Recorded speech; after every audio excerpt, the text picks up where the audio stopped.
ରାଉରକେଲାର ସାମାଜିକ ଅନୁଷ୍ଠାନ गरिमा परिवार तरफରୁ ଦ୍ୱିତୀୟ ଓଡ଼ିଆ ନବବର୍ଷ ପାଳନ ଧୁମଧାମରେ ପାଳିତ ହୋଇଯାଇଛି।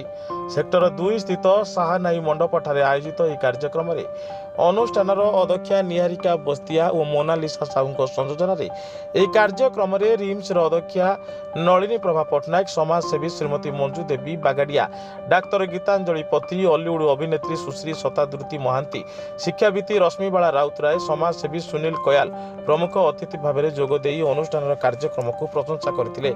ପ୍ରାରମ୍ଭରେ ଅତିଥିମାନେ ଶ୍ରୀ ଜଗନ୍ନାଥଙ୍କଠାରେ ପ୍ରଦୀପ ପ୍ରଜ୍ୱଳନ ଓ ଛେନା ପୋଡ଼ କାଟି ଓଡ଼ିଆ ନୂତନ ବର୍ଷ ପାଳନ କରିଥିଲେ। ସୁନ୍ଦର କାର୍ଯ୍ୟକ୍ରମମାନ ଦେଖିବାକୁ ଉପସ୍ଥିତ ଦର୍ଶକ ଆନନ୍ଦରେ ମତୁଆଲା ହୋଇ ଉଠିଥିଲେ।